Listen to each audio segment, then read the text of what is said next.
రాత్రి వేళ దొంగ ఎలాగ వచ్చునో అలాగనే ప్రభు దినము వచ్చునని మీకు బాగుగా తెలియను.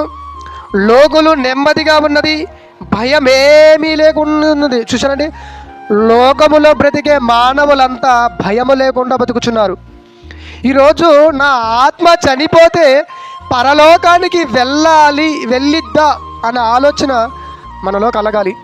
నిజంగా మనం చనిపోతే మన ఆత్మ పరలోకానికి లేదా పరదేశికి నెమ్మది పొందే స్థలానికి ఈ ఆత్మ వెళ్ళిద్దా అనేది మనం ఆలోచిస్తే నిజంగా ప్రియమైన దేవుని వల్ల 100% వెళ్ళదనే చెప్పాలి.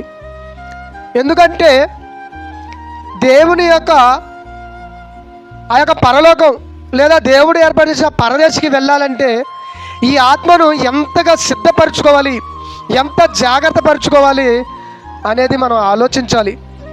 ఏమండి, పూర్వము భక్తులు తమ ఆత్మను నిజంగా ఎంతగా భద్రపరుచుకున్నారో, ఎంత జాగ్రత్త చేసుకున్నారో ఆలోచించితే నిజంగా మనం వాళ్ళంతా ఆత్మసిద్ధపాటు మనలో ఉందంటే లేదని చెప్పాలి. ఒక అపోస్తలుడైన పౌలు గారు కానించి ఏమండి, శిష్యులు కానివ్వండి, ఏమండి మిగతా సంఘస్థులు కానివ్వండి, ఏమండి వాళ్ళు నిజంగా ఎంత సిద్ధపాటు అంటే మేము చనిపోతే పరలోకం వెళ్ళగలుగుతాము అన్నంత నమ్మకంతో భూమి మీద బ్రతికారు.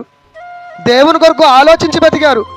మనం కూడా అంత సిద్ధపాటు కలిగి ఆ యొక్క పరలోకం లేదా పరదేశికి వెళ్ళగలిగే అనే నమ్మకం మనలో కలగాలి. అలా కలగాలంటే మన యొక్క జీవిత విధానాన్ని అంత లోతుగా మార్చుకోవాలి. దేవుని కొరకు మనలో మనకే కలిగితే నేను నిజంగా చచ్చిపోతే పరదేశికి వెళ్ళగలను అనే ఆ నమ్మకం ఎవరిలైతే ఉంటుందో వాళ్ళ యొక్క ఆత్మ నిజంగా దేవునిలో సిద్ధపడి కలిగి ఉంటుంది. అది ప్రవర్తన తీరుని బట్టి కానీ, దేవుని పనితీరుని బట్టి కానీ, ఏమండి ఈ విషయాలలో ఎవరికి వాళ్ళకే అర్థమైపోయింది.